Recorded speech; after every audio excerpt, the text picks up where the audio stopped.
My name is Howard Dell, and I am the art teacher at Washington Elementary. I'm creating this video to show how we as teachers can use technology to support instructional practices, specifically developing means of keeping students' attention and boosting classroom engagement. Fortunately, the consistent creation of and access of new technology provides us with a variety of unique ways to capture students' attention and provide a better, more involved learning experience. And this is especially true for virtual learning.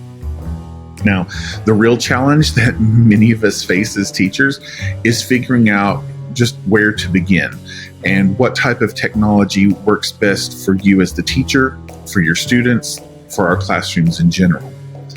One suggestion that I want to start incorporating into my lessons is digital breakout rooms or scavenger hunts.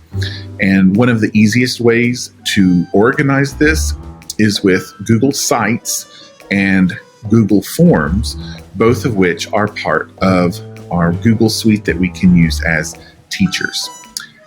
Here is a mini lesson to show you what this could look like. The first thing that you would want to do is create a Google form, and this will house all of the questions that you want students to answer. One way to make this more engaging and more fun is to get into the idea or the theme of a breakout session or a scavenger hunt, and instead of calling it question 1, question 2, refer to them as clue 1, clue 2, clue 3. I've got 3 clues here for my students, and the theme of this breakout room is American Spies from the Revolutionary War. Once this is created, then I will open up and create a new Google site. And this is what it would look like. And you can drag and drop.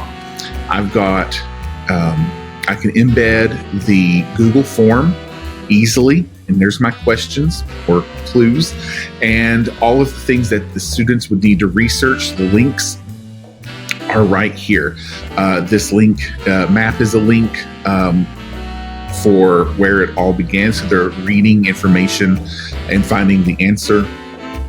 Here's one on the coding that Revolutionary War spies used, and when they click that, it takes them to a link where they can decipher information. Here's a video, a quick 30-second video that also gives information so that they can answer the questions. So here's what it would look like. So if I go to preview, we can see here, American Spies Breakout. It's 1778. You've been asked to join George Washington's spy network, the Culper Ring. If you choose to decipher these codes and complete your first mission, you'll prove that you can be a trusted spy.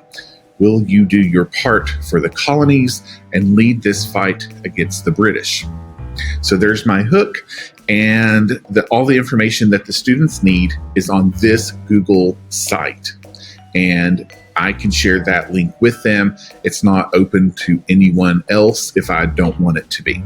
So here's my Google form that was embedded.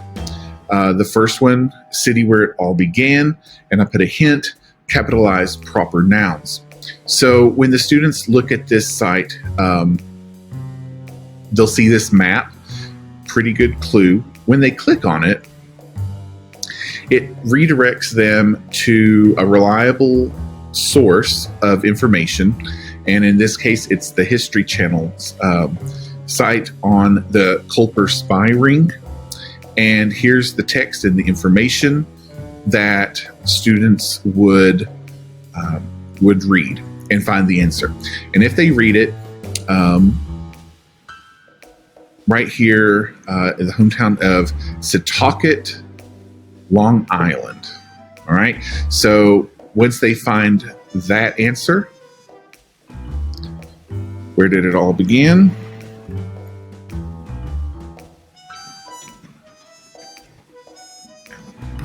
All right, The next one, clue number 2, gives a Culper ring code 711 73 593. Hint, follow the code exactly. So as they investigate this page, they'll see the code here, the Culper ring code. When they click on that image, it directs them to another reliable source.